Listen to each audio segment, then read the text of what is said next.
Retire అయిన ఒక police ఆవేదన, రిటైర్ అవుతున్న ప్రతి ఉద్యోగి ఆవేదన. ఒకళ్ళు నాకు పంపించినటువంటి ఒక మెయిల్, సీఎంకి ఒక పెన్షనర్ ఆవేదనతో రాసిన లేఖ అంటూ, నేను మే నెలలో రిటైర్మెంట్ అయినాను, ఇంతవరకు నా GPF final amount, gratuity, commutation 40% amount, 10 months surrender amount ఒక్కటే రాలేదు. ఇవన్నీ నా కష్టార్జితం.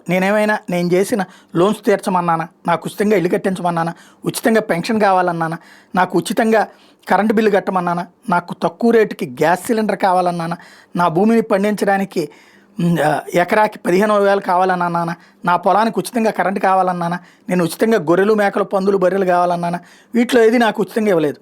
నేను ట్యాక్స్ కట్టాను, ఎగ్గొట్టలేదు. నా సంపాదన అంతా ప్రభుత్వ లెక్కే. నా పిల్లలకు స్కాలర్షిప్ లేదు, లక్షలు అప్పులు చేసి ఫీజులు కట్టి చదివించుకున్నా, అప్పులు చేసి పిల్లలకు పెళ్లి చేశాను. నేను నా కొడుక్కి సైకిల్పై వెళ్ళి ఇంజనీర్ కాలేజీలో ఫీజు కడితే నాతో కారులో వచ్చిన వ్యక్తి ఫీజు కట్టలేదు. కారణం తెల్ల కార్డు నాకు లేదు. చివరికి ఇల్లు కట్టుకుందాం, ఒక ఎకరం పొలం కొనుక్కుందాం అంటే డబ్బులు లేవు. నేను కష్టపడి రాత్రి పగలు డ్యూటీలు చేశాను. నా జీవితంలో సగం రాత్రులు రాత్రి డ్యూటీలోనే గడిచిపోయినాయి. ఎంతో కష్టపడి ప్రభుత్వానికి ప్రజలకి సేవ చేశాం. జీవితం అంతా కష్టపడ్డాను. నేను కష్టపడి దాచుకున్న జీపీఎఫ్ డబ్బులు కూడా ఇవ్వకపోతే ఎలా చెప్పండి? నిజంగా ఎంతమంది ఉచితాలకు అర్హులు? ఎంతైనా ఇచ్చుకోండి, మేము వద్దనలేదు.